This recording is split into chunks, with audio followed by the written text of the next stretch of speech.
기도하겠습니다. 귀하신 하나님 아버지, 2000년 전에 사도 베드로를 통하여 영감으로 주신 이 말씀, 오늘도 우리에게 자세히 풀어서 성령께서 말씀하여 주시옵소서. 예수님의 이름으로 기도합니다. 아멘. 자, 계속해서 베드로전서 말씀 강의하도록 하겠습니다. 자, 앞에 있는 말씀을 좀 생각을 해야 되는데, 우리가 지난 여러 번의 시간을 통해서 이 땅을 믿음으로 살아가는 성도들에게 주어진 그 복됨과 영광스러움이 어떤 것인지를 우리가 함께 살펴보았습니다. 그것은 바로 세 가지였는데, 그 세 가지는 바로 이런 것입니다. 먼저 이렇습니다. 성도는 어떤 사람이냐면 예수 그리스도로 말미암은 부활의 산소망을 가진 자, 이렇게 사도가 말했어요. 그게 3절이죠. 보세요. 3절 제가 한번 읽어드릴게요. 우리 주 예수 그리스도의 아버지 하나님을 찬송하리로다. 그의 많으신 긍휼대로 예수 그리스도를 죽은 자 가운데서 부활하게 하심으로 말미암아 우리를 거듭나게 하사 산소망이 있게 하시며, 이렇게 말하죠. 그러니까 그리스도인은 어떤 자냐면 예수 그리스도의 부활하심으로 말미암아, 그분의 부활하심으로 말미암아 이제 산소망을 갖게 된 자다, 이렇게 말하는 거예요. 두 번째로 이 땅을 살아가는 성도의 중요한 특징이 있는데, 복이 있는데, 그게 뭐냐면 이렇게 말합니다. 영원히 썩지 않고 더럽지 않고 쇠하지 않을 기업을 영원 전부터 이미 받기로 예정된 자들이다, 이렇게 두 번째로 사도가 말해요. 그게 4절 말씀이에요. 4절 말씀 제가 읽어드립니다. 썩지 않고 더럽지 않고 쇠하지 아니하는 유업을 잊게 하시나니 곧 너희를 위하여 하늘에 간직하신 것이다, 이렇게 말하죠.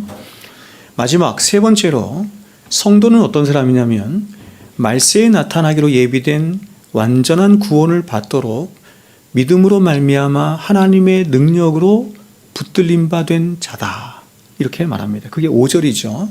오늘 우리가 6절부터 읽었는데 5절 말씀이 바로 그것입니다. 너희는 말세에 나타나고 예비하신 구원을 얻기 위하여 믿음으로 말미암아 하나님의 능력으로 보호하심을 받았느니라. 하나님의 능력으로 너희의 구원이 보호하심을 받은 자다, 이렇게 말합니다. 그러면 이렇게 엄청난 구원을 받고 또 창세전부터 예비된 하늘의 모든 복을 받기로 예정된 성도는 그러면 이 땅을 어떻게 살아가게 되는가 하는 것이 바로 오늘 6절부터 이어지는 말씀이에요. 그래서 그러므로 이렇게 하죠. 6절이 이렇게 너희가 세 가지 복을 받은 자인데, 이렇게 엄청난 복을 받은 자인데, 이렇게 엄청난 약속을 받은 자인데, 그렇다면 너희들은 이 땅을 어떻게 살아가느냐. 그러므로 이렇게 말하는 것입니다. 그러므로 너희가 이제 여러 가지 시험으로 말미암아 잠깐 근심하게 되지 않을 수 없으나 오히려 크게 기뻐하는도다, 이렇게 말합니다. 참 기가 막힌 말인데, 앞에서 그렇게 큰 복과 구원을 받은, 그렇죠?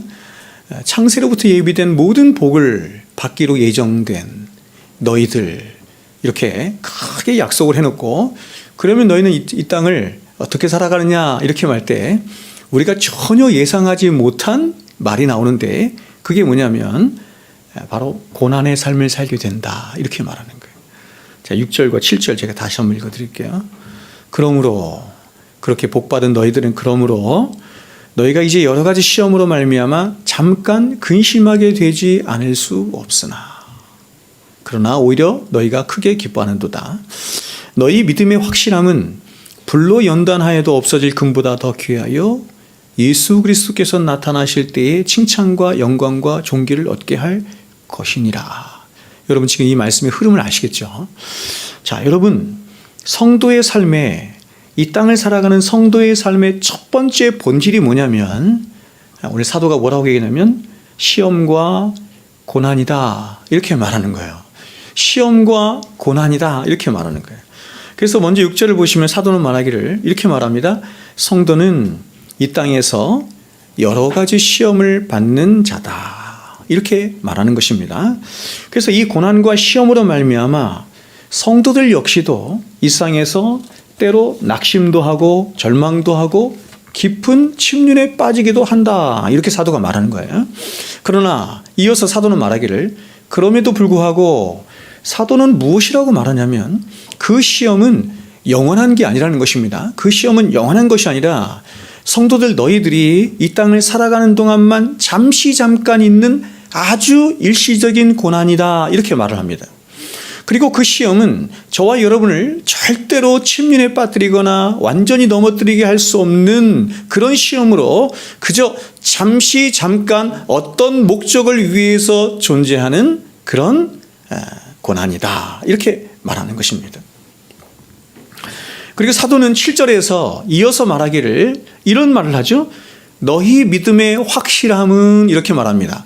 너희 믿음의 확실함은 이라고 말해요. 이 말은 이 말 속에는 두 가지 의미가 내포되어 있는 것인데 먼저 한 가지는 뭐냐면 바로 시험이라고 하는 것이 저와 여러분의 믿음의 진위를 밝혀내는 리트머스 시험지가 된다 이렇게 말하는 거예요.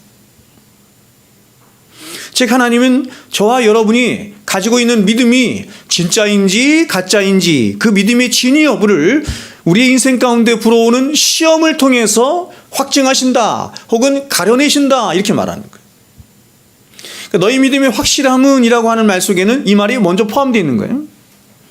두 번째는 뭐냐면 이렇게 시험과 고난이 저와 여러분의 믿음의 진위를 가려내는 리트머스 시험지가 될 뿐만 아니라 더 나아가서 하나님은 이 시험과 고난을 통해서 저와 여러분으로 하여금 예수 그리스도께서 나타나실 때 보세요. 이제 예수님이 나타나시는 때 파루시아죠. 마지막 종말의 때에 하나님 앞에서 칭찬과 존귀와 영광을 받게 하는 가장 중요한 은혜의 수단이 되도록 하나님께서 고난을 우리에게 주신다 이렇게 말합니다. 그게 너희의 믿음의 확실함은 이라고 하는 말 속에 이 두 가지 의미가 내포되어 있는 거예요. 그러므로 이렇게 시험을 통해서 더욱 정금 같은 믿음으로 새 창조되어가는 성도들에게 나타나는 두 가지 특징이 있다고 지금 사도는 말하는데 첫 번째는 뭐냐면 성도들이 예수를 더욱 사랑하게 된다 이러는 것입니다. 그러니까 고난을 통해서 성도는 어떻게 되냐면 더 예수님을 사랑하게 돼요. 예수님 품속으로 더 파고들어가요. 두 번째는 뭐냐면 그 고난 가운데 오히려 그럼에도 불구하고 더욱 기뻐하게 되는 일이 있다 이렇게 말하는 거예요. 아주 역설적이죠. 고난은 우리에게 실망을 주고 좌절을 주고 절망을 주는데 오히려 하나님이 주시는 이 고난은 성도들로 하여금 어떻게 하냐면 그럼에도 불구하고 오히려 크게 기뻐하게 한다 이렇게 말하네요. 놀라운 일이죠. 그러면 성도에게 있는 고난은 단지 그 고난이 고난 그 자체로 끝나지 않아요. 일반적으로 세상 사람들이 당하는 그 고난처럼 그 고난이 목적하는 바처럼 그렇게 사람에게 고난을 주고 사람에게 그래서 실망과 좌절을 주는 것으로 끝나는 것이 아니라 더욱더 큰 영광으로 가게 하는 고난이기 때문에 이런 성도의 고난을 성경이 뭐라고 하냐면 영광의 고난이라고 하는 것이 영광의 고난이다. 이것을 골로새서에서는 뭐라고 했냐면 예수 그리스도의 남은 고난 이렇게 말했어요. 예수 그리스도의 남은 고난, 교회에 예수님께서 남겨주신 고난 이렇게 말했어요. 사도는 이것을 이렇게 말합니다. 8절 보세요. 예수를 너희가 보지 못하였으나 사랑하는도다. 이제도 보지 못하나 믿고 말할 수 없는 영광스러운 즐거움으로 기뻐하나니. 그렇죠? 우리가 예수를 보지 못했는데 예수를 사랑하게 돼요. 근데 그렇게 우리로 하여금 예수를 사랑하게 만드는 것이 뭐냐면 바로 고난이다 이렇게 말합니다. 그러므로 결국 사도는 6절부터 8절의 말씀에서 하나님이 고난을 허락하시는 중요한 두 가지 이유를 말한 것인데 먼저 한 가지는 뭐냐면 바로 이 고난을 통해서 진짜 믿음과 가짜 믿음을 가려내신다 이렇게 말하는 것이고 두 번째는 하나님은 이 고난을 통해서 당신의 백성들을 오직 신랑 되신 예수 그리스도만을 사랑하는 가장 정결한 신부들로 그렇게 새 창조해 가신다 이렇게 말해요. 자, 그러면 이제 좀 더 자세히 신자의 고난에 대해서 함께 말씀을 살펴보겠습니다. 자, 6절 말씀 우리 같이 한번 읽어보겠습니다. 읽습니다. 시작. 그러므로 너희가 이제 여러 가지 시험으로 말미암아 잠깐 근심하게 되지 않을 수 없으나 오히려 크게 기뻐하는도다. 아멘. 여러분, 저와 여러분이 어떤 자이냐면 창세전부터 그리스도 안에 택함을 받아서 가장 영광스러운 신의 성품에 참여하도록 우리가 부르심을 받은 자들일 뿐만 아니라 천국을 우리의 상속으로, 기업으로 약속을 받은 가장 영광스러운 신분을 가진 자들이 우리예요. 그런 사람이 성도이고 그리스도예요. 그런데 이렇게 영광스러운 신분을 가진 저와 여러분에게 부여된 잠시 잠깐 살아가는 이 땅에서의 삶의 현실이 뭐냐면 고난이다, 이렇게 말해요. 뭔가 좀 안 맞는 것 같죠?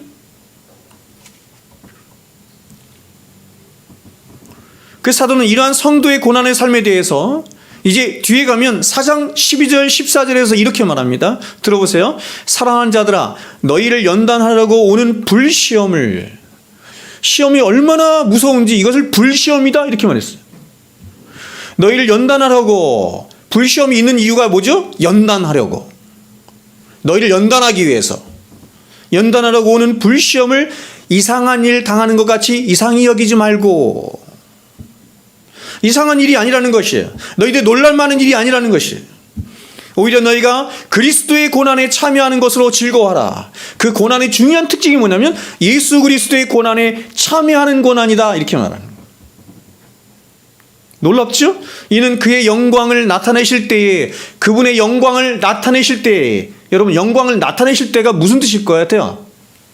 그분이 다시 오실 때, 이렇게 말하는 거예요. 너희로 즐거워하고 기뻐하게 하려 함이라. 우리가 다시 이제 마지막 때가 돼서 주님 다시 오시는 때가 되면 우리는 반드시 주님을 만나게 되겠죠. 어떤 사람은 그 주님을 만날 때 너무너무 기뻐하고 너무너무 즐거워하고 너무너무 감동스러워해. 근데 어떤 사람은 주님을 보고 너무 낯설어할 뿐만 아니라 굉장히 당황하죠. 어떻게 하나? 준비가 안 됐어요. 어리석은 다사천처럼.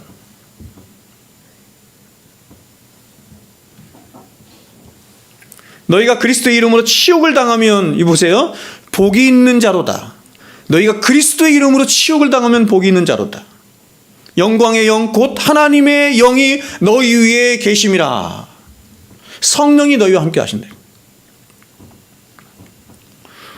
우리는 여러분 예수 그리스도를 믿고 난 후에 얼마나 큰 기쁨과 감동에 사로잡혔었는지 모릅니다. 왜냐하면 내가 만난 하나님이 예수 그리스도의 피로 나를 구원하시고 천국 백성이 되게 하셨을 뿐만 아니라 괴로운 인생길 가는 동안, 나그네 같은 인생길 가는 동안 나와 함께 하시고 나와 동행하시고, 그래서 나의 인도자가 되시고 나의 의존자가 되시고 목자가 되어주시고 왕이 되어주셨기 때문이에요.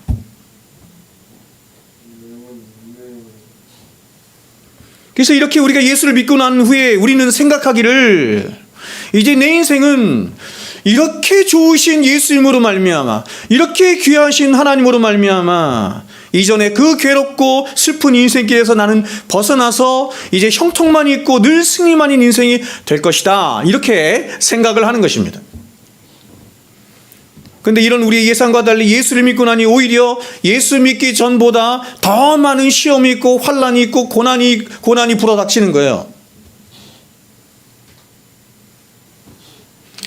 예수 믿고 나면 복 받을 줄 알았는데 오히려 예수 믿고 나니 더 많은 이상한 환난들이 벌어지는 것입니다. 그래서 우리는 이런 시험과 고난들로 인해서 우리가 믿는 하나님에 대해서, 우리가 믿는 예수님에 대해서, 우리가 믿는 신앙에 대해서 의심을 하며 불신까지 하는 것입니다. 왜 하나님의 백성된 나에게 복과 형통은커녕 오히려 더 많은 고난이 오는 것일까? 또 왜 하나님은 이런 나를 보호하시고 돌보시는데 적극적으로 함께 하시지 않는 것일까? 성경에 보면 많은 믿음의 위인들이 하나님을 향해서 이런 원망을 던지기도 하고 때로는 이런 의심 가운데 하나님을 의심하기도 했어요. 나를 돌보신다고 하신 하나님의 손과 발이, 그 권능의 손과 발이 어디로 갔습니까? 왜 나를 돌보시지 않습니까? 이렇게 탄원하죠? 시편에 보면.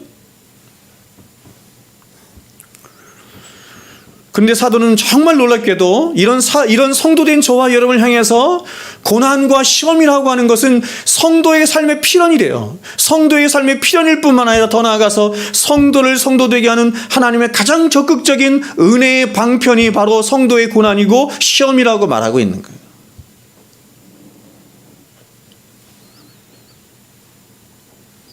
동서고금을 막론하고 이 세상을 살다간 모든 사람들은 인생의 고난에 대해서 말을 해왔습니다.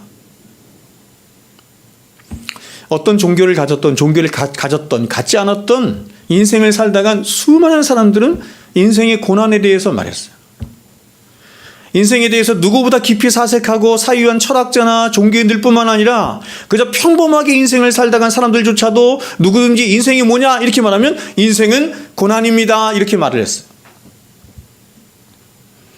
그러나 여러분, 지금 오늘 사도가 말하고 있는 이 고난은 그런 고난이 아니에요. 오늘 사도가 말하고 있는 고난은 그런 고난이 아니라 인생이기 때문에 만나는 고난, 다시 말할게요. 죄로 인해서 만나는 고난이 아니에요. 오직 하나님의 백성들에게만 있는 어떤 면에서 하나님이 예비하신 굉장히 특별하고 독특한 고난이에요. 그러니까 여러분, 결국 뭐냐면 그리스도인은 예수 믿은 다음에 오히려 고난이 가중이 되는 거예요.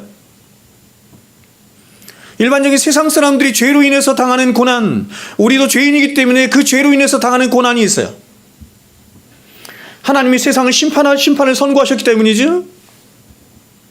그 고난당함은 물론이고 그 고난당함에 더 이어서, 더 얹어서 예수 믿기 때문에 당하는 고난이 또 있다, 이렇게 말하는 거죠.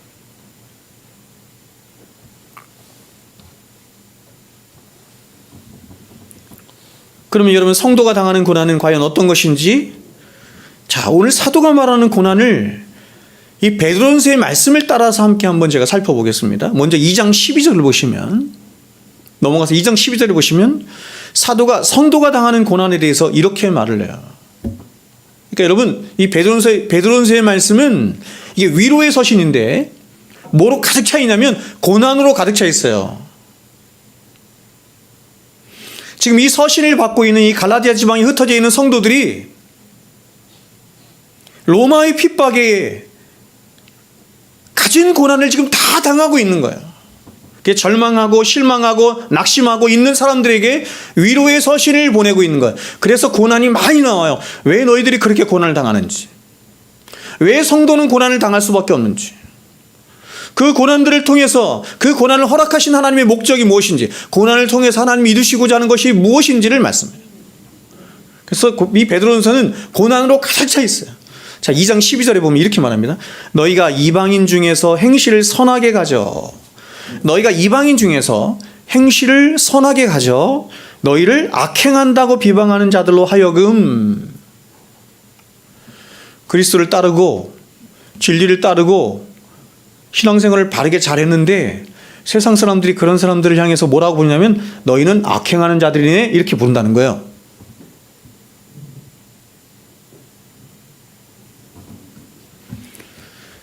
다시 읽어드립니다. 너희가 이방인 중에서 행실 선하게 가져 너희를 악행한다고 비방하는 자들로 하여금 너희 선한 일을 보고 오시는 날에 하나님께 영광을 돌리게 하려 함이라. 자, 여러분, 가장 먼저 성도가 당하는 고난은 불신자들로부터 당하는 비방이에요. 자, 여러분 보세요. 하나님이 선하시다고 하시는 일이, 하나님은 선하시다고 하시는 일인데 세상 사람들은 오히려 그것을 어떻게 평가하고 있냐면 그건 악한 일이야, 이렇게 평가한다는 거예요. 여러분, 기독교가 언제부턴가 길을 잃은 것 중에 하나가 이거거든요.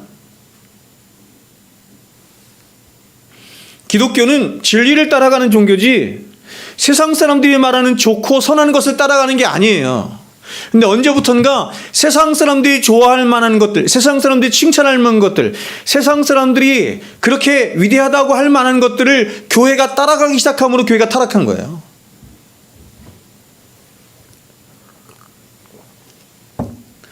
교회는 때로 세상으로부터 칭찬을 받기도 하지만 이렇게 오늘 말씀처럼 세상으로부터 악행을 행하는 자들이네, 이런 평판도 받는다는 것입니다. 그러므로 여러분이 정말 잊지 말아야 할 중요한 사실 한 가지는 뭐냐면 바로 기독교가 말하는 진리와 또 기독교가 말하는 교회와 성도는 온 세상 사람들이 인정할 만한 그런 어떤 훌륭하거나 선하거나 칭찬할 만한 일을 하도록 부름을 받은 자들이 그리스도인이 아니라는 것입니다. 세상으로부터 칭찬받는 자가 되도록 하기 위해서 하나님이 우리를 구원하시고 우리를 교회로 부르신 게 아니에요. 기독교는 굉장히 독특한데 오직 예수 한 분만을 위하여 살도록 하고 진리만을 따르도록 하는, 그래서 그 진리로 인해서, 그 예수로 인해서 때로는 세상과 충돌하고 세상으로부터 대적을 받고 세상으로부터 핍박을 받는 종교가 기독교예요.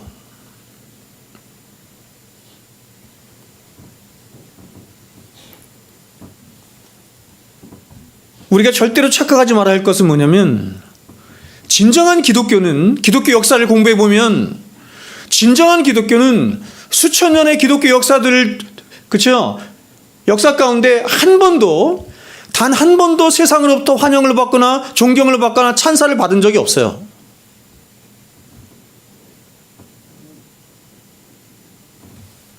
물론 여러분, 기독교가 이 세상 어디에서도 찾아볼 수 없는 최고의 윤리도덕을 가진 종교이기 때문에 때로 그런 윤리도덕으로 인해서 세상으로부터 칭찬과 존경을 받는 일이 있습니다. 사도행전 2장에도 나오죠? 일제 치하 시절에 우리 무슨 신문 같은 데 보면은 기독교인들을 칭찬하는 게 굉장히 많죠? 그런 어떤 선한 일, 윤리도덕적인 일 때문에 그래요. 그러나 여러분, 그러한 일은 굉장히 예외적인 경우만 그런 것이고, 기독교가 말하는 진리는 거의 대부분이, 성경 60권에 나오는 거의 대부분의 기독교 진리는 세상과 반대되는 거예요. 세상과 충돌하는 거예요. 무엇보다도 기독교가 말하는 복음은 세상이 바라볼 때는 어리석고 미련한 복음이에요. 고린도서 1장에서 말하는 것처럼 세상 사람들이 볼 때 기독교가 말하는 복음, 예수 십자가의 복음은 어리석고 미련해. 그래서 이 복음은 절대로 세상으로부터 환영을 받을 수가 없어요. 오늘 한국교회 그리스도인이, 기독교인이 800만이니 1000만이니,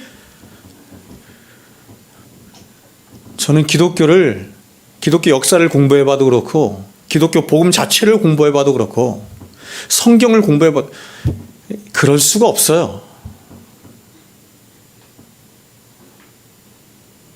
마치 오늘날의 기독교는 중세의 기독교를 연상시키거나 아니면 392년에 콘스탄티누스 대제에 의해서 기독교가 공인된 이후에, 혹은 492년에 데오도시우스 황제에 의해서 기독교가 로마의 국교가 된 이후에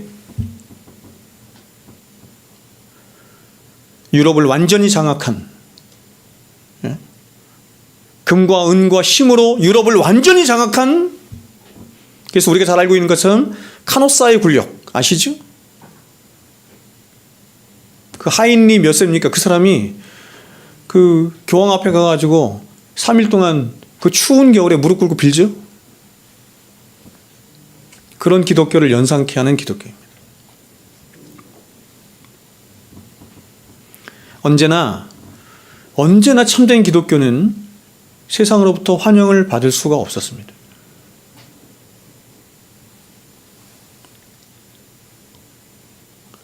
그러면 성경이 말씀하는 성도는 이상 누구라도 인정할 만한 그런 좋은 사람 혹은 훌륭한 사람, 존경할 만한 사람을 만드는 것을 목표로 하는 종교가 아니에요.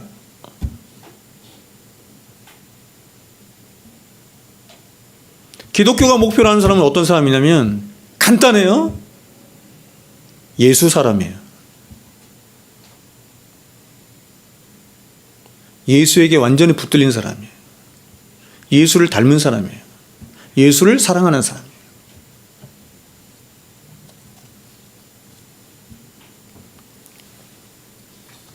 그래서 세상은 이런 기독교를 보면서, 그렇죠? 보십시오. 여기 앞에 보세요. 기독교의 최고의 정점이 뭐냐면, 최고의 목적이 뭐냐면 오직 하나님께 영광이에요. 오직 하나님께 영광. 모든 영광을 하나님께. 그 세상이 좋아하겠습니까?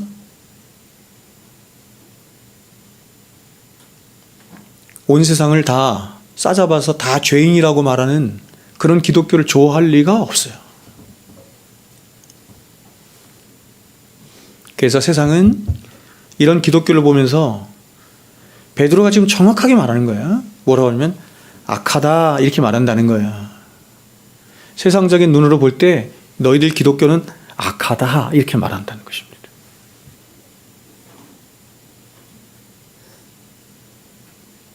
기독교가 세상 사람들이 원하는 그런 존경할 만하고 박수받을 만하고 칭찬받을 만한 그 어떤 것을 기독교가 추구했다면 절대로 세상은 기독교를 향해서 악하다 이렇게 말하지 않았을 거예요.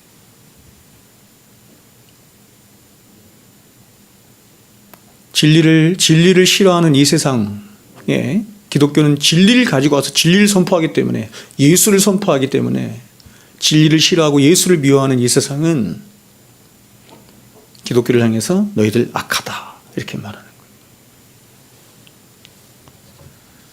그래서 여러분, 예수님이 이 땅에 오셔서 하나님 나라의 원리인 그 진리 가운데 사시고 그 진리를 전하심으로 그 진리 때문에 세상으로부터 대적을 당하시고 미움을 받으시고, 그래서 결국에 십자가를 지시고 죽으셨던 것처럼 동일하게 그 예수를 따르는 예수의 제자들, 그리스도인이죠. 크리스티아노이, 그리스도를 따르는 자들, 또 적대시하고 충돌하고 미워하고 싫어하는 것입니다. 그래서 주님은 팔복에서 복을 받은 자를, 복받은 자를 다른 말로 천국을 소유한 자 이런 뜻이에요. 천국을 소유한 자의 가장 중요한 특징을 이렇게 말씀하셨어요. 의를 위하여 박해를 받는 자는 복이 있나니 천국이 그들의 것입니다.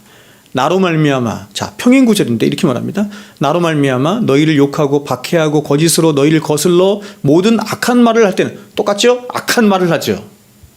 누구 때문에요? 예수 때문에. 너희에게 복이 있나니 기뻐하고 즐거워하라. 하늘에서 너희의 상이 큽니다. 너희 전에 있던 선지자들도 이같이 박해하였느니라. 똑같아요. 진리는 변하지 않아요. 기독교 2000년 수천 년 동안에 이 진리는 변하지 않아요. 오늘 사도는 이러한 예수님의 말씀을 이어지는 3장 14절 말씀에서는 이렇게 똑같이 말했습니다. 3장 14절 한번 보세요. 그러나 의를 위하여 고난을 받으면 복이 있는 자니 그들이 두려워하는 것을 두려워하지 말며 근심하지 말고. 이런 성도의 고난에 대해서 사도는 이어지는 2장 19절부터 21절에서는 또 이렇게 말했습니다. 따라와 보세요. 2장 19절부터 21절 제가 읽어드리겠습니다. 부당하게 고난을 받아도 하나님을 생각함으로 슬픔을 참으면 이는 아름다우나. 그리스도인에게 고난이 있는데, 어떤 고난이 있냐면, 여러 고난이 있는데 그 중에서 어떤 고난이 있냐면 부당한 고난이 있다는 거예요. 안 받아도 되는 고난인데 부당하게 당하는 고난이 있다는 거예요. 근데 그런 고난을 받으면서 하나님을 생각함으로 슬픔을 참으면 그것은 하나님 보시기에 아름답다 이렇게 말합니다. 죄가 있어 매를 맞고 참으면 무슨 칭찬이 있겠느냐. 그러나 선을 행함으로 고난을 받고 참으면 이는 하나님 앞에 아름다우니라. 이를 위하여 너희가 부르심을 받았으니, 이를 위하여 너희가 부르심을 입었으니 그리스도도 너희를 위하여 고난을 받으사 너희에게 본을 끼쳐 그 자취를 따라오게 하려 하셨느니라. 예수님 먼저 고난을 받으심으로 그 자취를 따라오게 하셨다는 것입니다. 지금 사도는 앞에서 말한 성도의 고난을 좀 더 적극적으로 표현하는데 바로 선을 행함으로 당하는 고난 이렇게 말해요. 그리고 이런 성도의 고난을 부당한 고난이다 이렇게 말을 합니다. 내가 잘못했고 내가 죄를 지어서 받는 고난이 아니라 선을 따라감으로 받는 고난이에요. 선을 따라감으로 받는 고난이란, 여기서 선은 선이신 예수 그리스도를 말하는 것이기 때문에 예수를 믿고 예수를 따라감으로 받는 고난이에요. 예수 때문에 당하는 고난이에요. 예수를 위함으로 당하는 고난이에요. 근데 이런 고난이 어떤 고난이냐면 부당한 고난이다 이렇게 말하는 거예요. 근데 그런 부당한 고난을 참으면 하나님이 그런 모습을 보시면서 아름답게 여기신다 이렇게 말한다. 3장 17절에서는 이러한 성도의 고난을 사도는 이렇게도 말했습니다. 선을 행함으로, 똑같죠? 선을 행함으로 고난받는 것이 하나님의 뜻일진데, 내가 잘못해서 내가 죄를 지어서 받는 고난을 받는 것은 하나님이 원하시는 게 아니에요. 그러나 하나님이 원하시는 고난은 뭐냐면 선을 행함으로 인해서 받는 고난이에요. 예수 때문에 당하는 고난이에요. 그것이 하나님의 뜻일진데 악을 행함으로 고난받는 것보다 나으니라. 4장 17절 이렇게 말합니다. 너희가 그리스도 예수의 이름으로 치욕을 당하면 복이 있는 자로다. 영광의 영 곧 하나님의 영이 너희 위에 계심이라. 계속 반복해서 얘기하죠. 그러니까 결국 성도란 바로 예수님 때문에 고난을 당하는 자인 것인데, 근데 그 예수님 때문에 혹은 예수님을 위하여 당하는 고난을 성경이 다르게 표현했는데 어떻게 다르게 표현했냐면 이렇게 표현한 거예요. 의 때문에 혹은 선을 행함으로 혹은 진리 때문에 다 같은 말이에요. 의를 위하여 박해를 받는 것, 선을 행함으로 박해를 받는 것, 진리 때문에 박해를 받는 것, 이게 다 같은 말인데 무슨 말이냐면 예수 때문에 혹은 예수를 위하여 당하는 고난이에요. 예수 때문에보다 예수를 위하여가 더 적극적인 고난이죠. 내가 예수 믿기 때문에 당하는 고난이 있어요. 집에서 나 혼자 예수 믿어. 여기 있죠? 가장 대표적인 사람? 어릴 때부터 혼자 믿었어. 그래서 아무런 이유 없이 미워해. 부모님 미워하고 형제들이 미워하고 친구들이 미워하고 어딜 가든지 미워해. 그냥 예수 때문에 당하는 고난이에요. 근데 이런 고난 말고 또 이런 것도 있죠? 내가 예수를 전해요. 막 전도를 해. 열심히 전도하고 열심히 예수님을 전파해. 그럴 때 저를 핍박하는 사람들이 많았습니다. 예수를 위하여 당하는 고난이죠.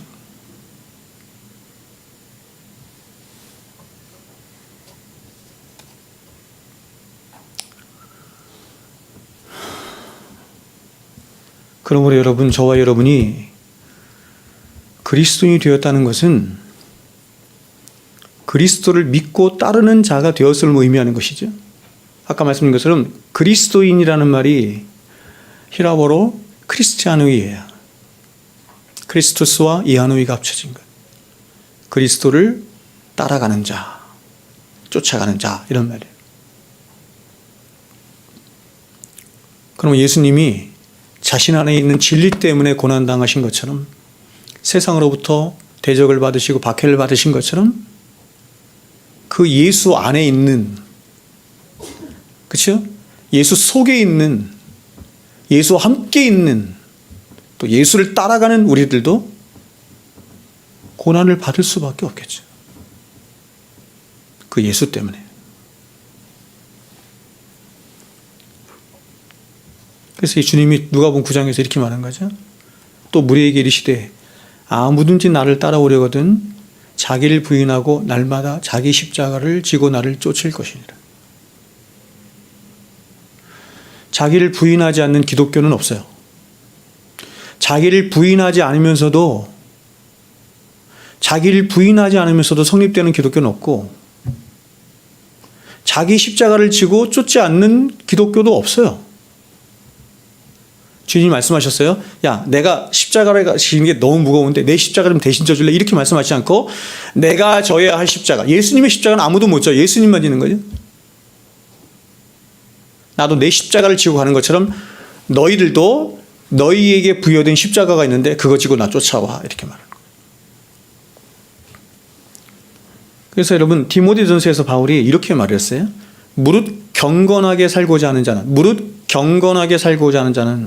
이것은 뭐냐면 진정으로 하나님을 두려워하고 하나님을 사랑하며 살고자 하는 자는 반드시 어떻다고요? 박해를 받을 것이다. 이랬습니다. 이런 것처럼 여러분이 학교에서 혹은 직장에서 세상 사람들과의 관계에서, 아니 어떤 면에서 교회 안에서조차 성경에 보면 항상 참된 그리스도인들이 어디서부터 박해를 받기 시작하냐면 교회 안에서 박해를 받습니다. 정말 경건하게 살고자 하는 자, 예수를 참되게 믿고 더 적극적으로 예수를 위하고 예수를 따라가는 자는 박해를 받게 되어 있어요. 직장에서 사람들에게 왕따를 당하지 않거나 핍박이 없거나 박해를 받지 않는 이유는 뭐냐면, 여러 가지 이유가 있을 수 있겠지만 이런 이유도 있는 거예요. 뭐냐면 적극적으로 예수를 위하여 살지 않기 때문입니다. 소리 없이 사는 거죠. 예수님께서 말씀하신 것처럼 등불을 말 아래 두지 아니하고 등경 위에 두죠. 빛을 가리울 수 없어요. 우리는 우리가 빛인 것을 가리우며 살아서는 안 돼요. 그렇게 할 수 없다는 거예요. 빛으로 보냄을 받은 자라는 거예요. 근데 그렇게 빛으로 살려고 하면, 예수를 증거하면서 살려고 하면 박해를 받을 수밖에 없다, 이렇게 말하는 것이죠.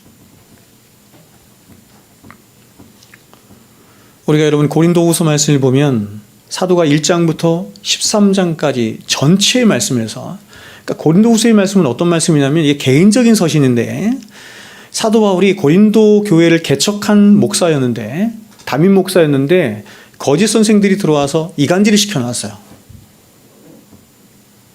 사도 바울이 나중에 이것을 알고 그들과의 관계를 회복하기 위해서 쓴 서신이 바로 이 고린도 후서의 말씀이에요. 개인적인 서신이에요. 여러분, 어떤 걸 회복해야 되죠? 내가 진짜 사도라는 것. 거짓 선생들이 들어와서 어떻게 왜곡시켰냐면, 야, 너희 담임 목사였던 바울이 무슨 목사니? 저가 거짓이잖아. 저가 무슨 사도니? 저 사람 맨날 전하는 것이라고는 예수 그리스도밖에 없잖아. 십자가 복음밖에 없잖아. 가말리알 문화에서 자란 최고의 속학이라고 했지만 저가 전하는 것은 맨날 예수밖에 없네? 죄에 대해서, 의에 대해서, 심판에 대해서밖에 얘기하지 않네? 하면서 갈라놨어요. 우리가 진짜 사도다, 이렇게 얘기했어요. 사도가 자신을 변증할 필요가 있었어요. 그래서 보낸 편지가 고린도후서 말씀이에요. 왜 자신을 변증할 필요가 있어요? 왜 그렇게 해야 돼요? 자신이 고린도 성들에게 가르친 복음이 진짜 복음이 되기 위해서요. 사도라고 하는 신분이 바로 서야 그가 전한 복음이 바른 진리가 되는 거거든요. 그래서 1장부터 13장까지는 다 뭐냐면 자기가 사도다, 예수 그리스도가 보내신 사도다, 진짜 사도다라고 하는 것을 계속해서 변증하거든요. 변호하고 변증해요. 그런데 그가 주님이 보내신 사도라고 하는 가장 중요한 증거를 그는 이렇게 말하잖아요. 내가 교회를 몇 개 개척했는 줄 알아? 내가 얼마나 많은 이적들을 했는 줄 알아? 내가 얼마나 많은 설교들을 했는 줄 알아? 나 때문에 얼마나 많은 사람들이 변화되고 예수 믿었는 줄 아니? 이런 말 하지 않아요. 오히려 여러분, 성경은 다른 곳에서 그런 일을 하고도 하나님 앞에 버림받는 자들이 많다, 이렇게 말을 합니다. 바울은 자신이 주님이 보내신 사도라고 하는 증거를 거의 여러분 한 가지에 초점을 맞춰서 얘기를 해요. 다른 것도 물론 얘기하지만 계속해서 반복적으로 6번 혹은 7번에 걸쳐서 계속해서 얘기를 하는데, 그게 뭐냐면 자신이 그리스도를 위하여 받은 고난이다, 이렇게 말을 해요. 그리스도를 위하여 받은 고난이 내가 그리스도의 사도라고 하는 가장 중요한, 가장 핵심적인 증거다, 이렇게 말을 해요. 이걸 한 번 말하고 1장에서 말하고 또 2장에서 말하고 6장에서 말하고 8장인가 거기 또 말하고 11장에서 또 말하고.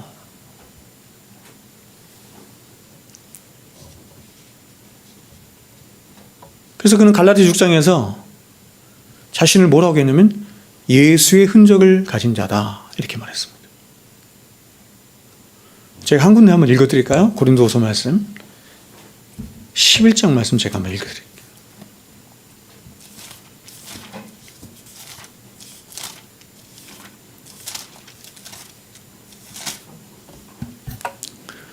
고린도서 11장 23절부터 제가 한번 읽어드릴게요. 좀 긴데 한번 읽어드리겠습니다.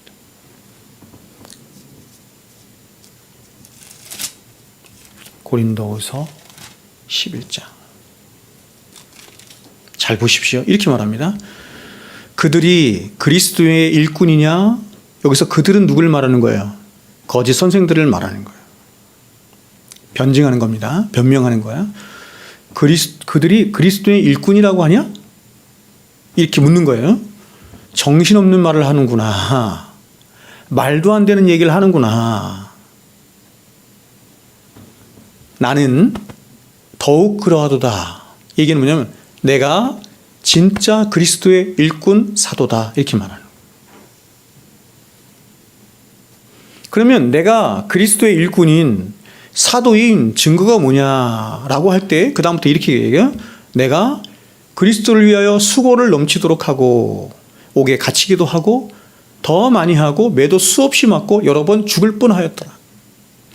유대인들에게 40에서 하나 감한매를 5번 맞았고 3번 태장으로 맞았고 1번 돌로 맞았고 3번 파선하였고 일주야를 깊은 바다에서 지냈고 여러 번 여행하면서 강의 위험, 강도의 위험, 동족의 위험, 이방인의 위험과 신의 위험과 광야의 위험과 바다의 위험과 거짓 형제 중에 위험을 당하고 또 수고하고 애쓰며 여러 번 자지 못하고 줄이며 목마르고 여러 번 굶고 춥고 헐벗어노라.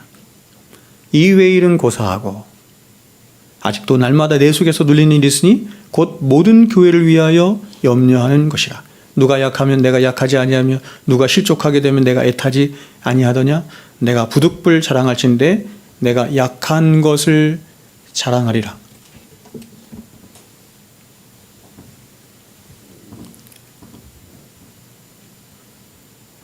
이런 사람이 그리스도의 사도라는 것입니다. 수없이 열거한 그 고난의 모든 흔적들은 다 어떤 흔적이냐면 예수의 흔적이에요. 예수 때문에 당하는 고난이에요. 그것이 자신이 그리스도인이고 더 나아가서 그리스도의 사도이고 그리스도의 일꾼이라고 하는 가장 중요한 흔적이다. 그러면 왜 하나님은 이런 고난과 핍박과 박해를 성도들의 삶에 허락하시는 것일까? 그 이유를 사도가 오늘 7절에서 이렇게 말을 해요. 7절 같이 한번 읽어볼까요? 1장 7절 같이 읽습니다. 시작.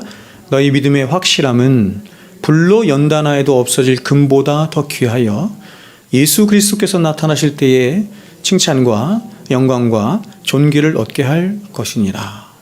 무슨 말이냐면 하나님은 고난을 통해서 저와 여러분이 가진 믿음의 진위 여부를 가려내실 뿐만 아니라 궁극적으로는 뭐냐면 하나님, 저와 여러분의 믿음이 가장 순결하고 순전한 믿음이 되도록 가장 결정적인 은혜의 수단으로 이 고난을 우리에게 사용하신다 이렇게 말하는 거예요. 여러분 여기서 너희 믿음의 확실함이라고 하는 것은 너희 믿음이 진짜라고 하는 사실을 확인받고 확신받은 이런 뜻이에요. 그래서 옛 개혁 성경은 이것을 이렇게 말했어요. 너희 믿음의 실현 이렇게 번역을 했고 새 번역 성경에서는 이것을 이렇게 말했어요. 하나님께서는 여러분의 믿음을 연단하셔서라고 번역했고 현대인의 성경에서는 시련을 겪은 순수한 믿음이라고 번역했어요. 그럼 우리가 믿음이라고 하는 것을 가지고 있는데 과연 그 믿음이 진짜인지 가짜인지를 판별하는 가장 중요한 수단이 바로 고난이자 시험이라는 것입니다. 즉 참된 믿음이라고 하는 것은 반드시 무엇을 통해서? 고난을 통해서 증언을 받는다 이렇게 말하는 거예요.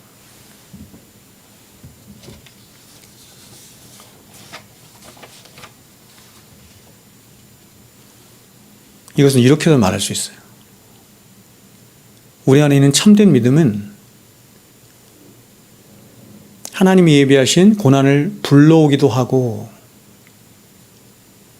우리 안에 있는 참된 믿음은 세상이 알아보고 세상이 가만두지 않는다 이렇게도 말할 수 있어요. 그래서 이것을 베드로 사도가 금을 재련하는 것으로 비유해서 말한 거예요. 오늘 말씀에 금을 재련하는 것으로 비유해서 말한 거예요. 여러분 우리가 금을 얻을 때 처음부터 순수한 금을 얻지 못합니다. 가장 먼저 금이 포함된 광석을 금광에서 캐내서 그것을 풀무불에 넣어서 녹여내죠. 그러면 광석 속에 있는 여러 성분들이 불에 완전히 녹으면서 분리가 일어나는데 어떤 분리가 일어나냐면 금과 금이 아닌 것들이 분리가 일어나는 거예요. 풀무 속에서. 즉 금을 얻으려면 엄청난 온도의 불로 가열해야만 순수한 금을 얻을 수 있는 것이고, 그리고 이러한 과정을, 풀무의 과정을 여러 번 거치면 거칠수록 더 순수한 금을 우리는 얻을 수 있는 것입니다. 마찬가지로 우리들의 믿음이 진짜인지 가짜인지를 어떻게 할 수 있냐면 지금은 잘 모른다는 것입니다. 이렇게 예배드리고 있을 때에는 다들 경건한 척, 하나님을 믿는 척 앉아있기 때문에 누가 진짜 믿음을 가진 자인지 혹은 그렇지 않은지 잘 알지 못한다는 것입니다. 특별히 우리 안에 있는 죄가 끊임없이 우리 자신을 속이고 기만하기 때문에 마치 예배당에 앉아있는 모든 사람들은 다 자신이 하나님의 백성인 것처럼 그렇게 착각을 하게 만든다는 것입니다. 어떤 사람은 말씀을 머리로만 동의하는 것으로, 또 어떤 사람은 정서적으로 이렇게 마음이 고향되어 찬양을 하면서 예배를 드리면서 말씀을 드리면서 마치 자신이 하나님 백성 된 것처럼 착각을 할 수 있다는 것입니다. 또 어떤 사람은 어떤 신비적인 일들이 자신에게 일어나요. 방언을 한다든지 병고침이 일어난다든지 어떤 신비한 것을 본다든지. 제가 어릴 적에는 이 순복음교회 영향이 너무 커서 순복음교회에서 뭐라고 얘기했냐면 성경에도 없는 말을 했는데 방언을 해야 구원을 받는다 이렇게까지 얘기했습니다. 지금 그렇게 믿는 사람 아무도 없죠? 방언은 구원과 아무런 상관이 없는 거예요. 근데 사람들은 그러한 경험을 통해서 자신이 마치 하나님 백성이 되어 구원받은 백성인 것처럼 착각할 수 있는 거예요. 이렇게 예배를 드리면서 말씀을 드리면서 나 말씀을 너무너무 동의해. 그런다고 구원이 확증되는 게 아니에요, 여러분.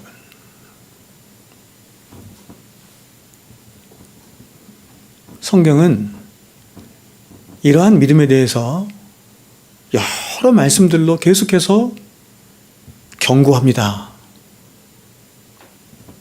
그래서 하나님이 진짜와 가짜를 골라내시는 가장 중요한 방편으로 고난을 사용하신다는 것입니다.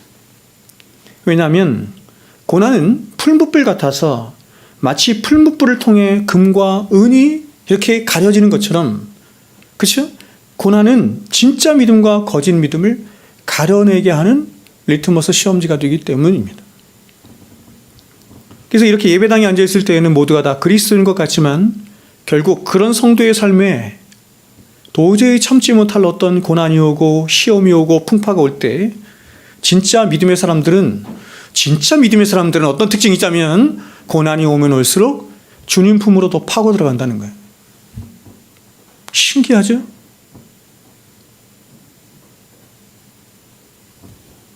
그러나 생명의 믿음을 소유하지 못한 사람들은 생명의 믿음을 소유하지 못했다라고 하는 것은 뭐냐면 겉으로 보기에는 믿음 같은데 그 안에 생명이 없는 거예요. 생명이. 그래서 그 시험을 참지 못해요. 인내하지 못해요. 견딜 수 있는 힘이 없어요. 그래서 배교하여 떠나거나 혹은 여전히 자신의 그 거짓된 믿음을 의지한 채 오히려 진리를 거스르고 진리를 반박하는 일을 어디에서? 교회 안에서 자행합니다. 제가 예전에 창세기 강의 여러분에게 설교하면서 말씀드린 것처럼 오늘날에 이 조국교회 안에 있는 수많은 교회들의 어떤 큰 문제 중에 하나가 뭐냐면, 많은 문제들이 일으켜지는 것 중에 하나가 뭐냐면 교회 안에 수많은 이스마엘들이 있기 때문이에요.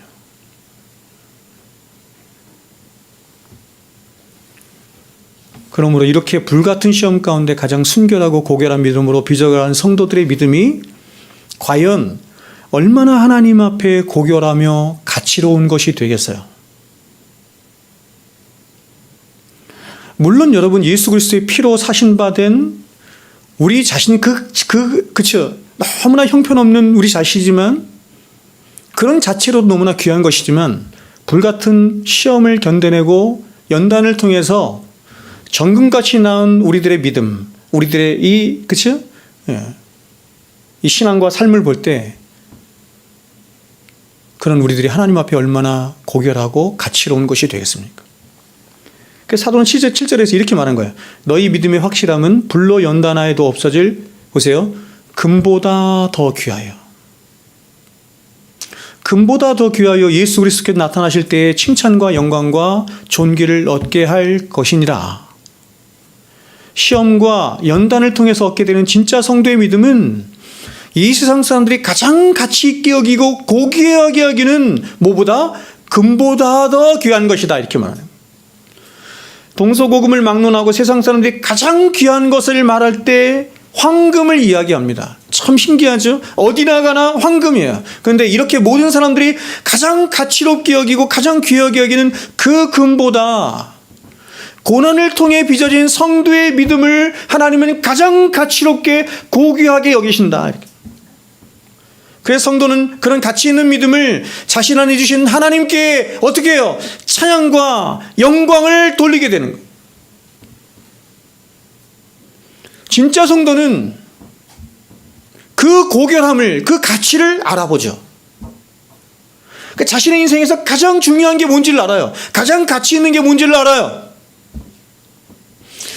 동서고금을 막론하고 모든 사람이 가장 가치 있게 여기는 금보다도 귀한 게 뭔지를 알아요. 그래서 금을 추구하지 않고 그걸 추구하는 거예요. 뭐예요? 믿음을 추구하는 거예요.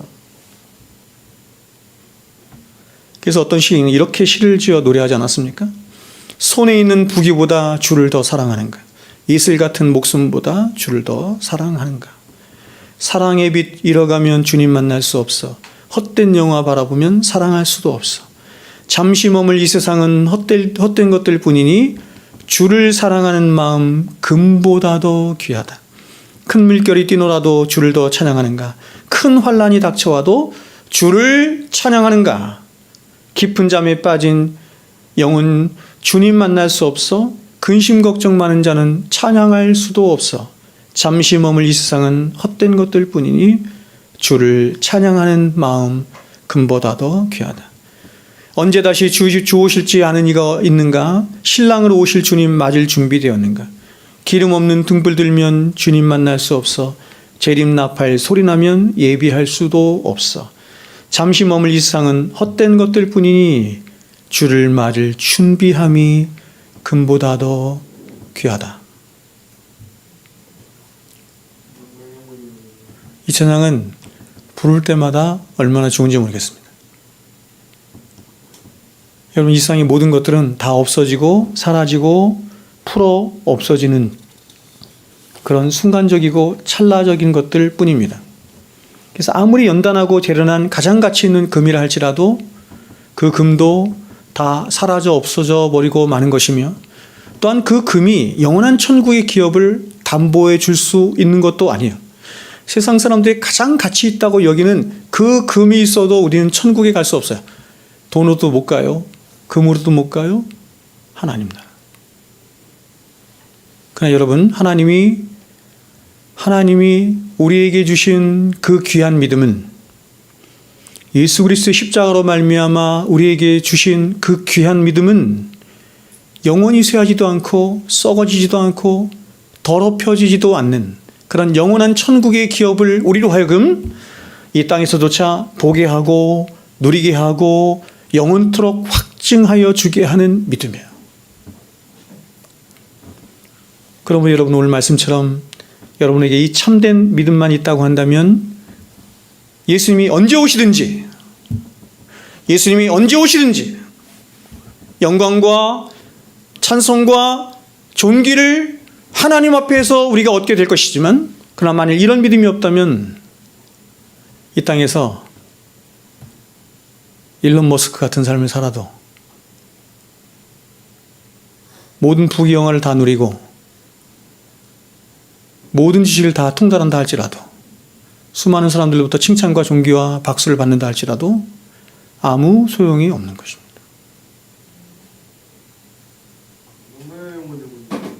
이것을 믿으시죠? 바라기는 여러분, 금을 인생의 최고의 가치로 여기는 이 어두운 시대에 정말로 가치로운 것이 무엇인지, 하나님의 형상으로 빚어진 저와 여러분을 통해서 저와 여러분의 인생과 삶을 통해서 이 세상에 진짜 가장 가치로운 것이 무엇인지 나타내고 보여줄 수 있는 저와 여러분이 되었으면 좋겠습니다. 기도하겠습니다.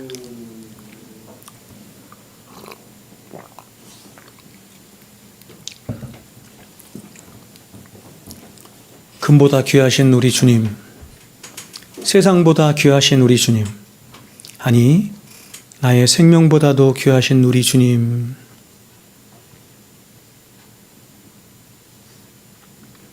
그 주님이 얼마나 귀하시고 복되시고 영광스러운 분이신지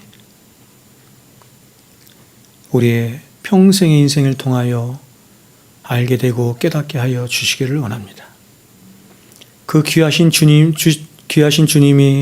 우리에게 주신 그 믿음이 우리 주님 오실 그 영광의 날에 하나님 앞에 칭찬과 존귀와 영광을 받게 하는 우리 삶의 가장 귀하고 복되고 좋은 것이라고 하는 것을 우리로 하여금 뼈저리게 알아서 이 믿음으로 말미암아 하나님을 보며 이 믿음으로 말미암아 주의 말씀을 들으며 이 믿음으로 말미암아 마지막 주의 때를 예비하며 이 믿음으로 말미암아 살면 살수록 더욱더 우리 인생이 헛되지 않고 가치 있는 삶으로 살아갈 수 있도록 주님 우리에게 더 큰 믿음 주시옵소서.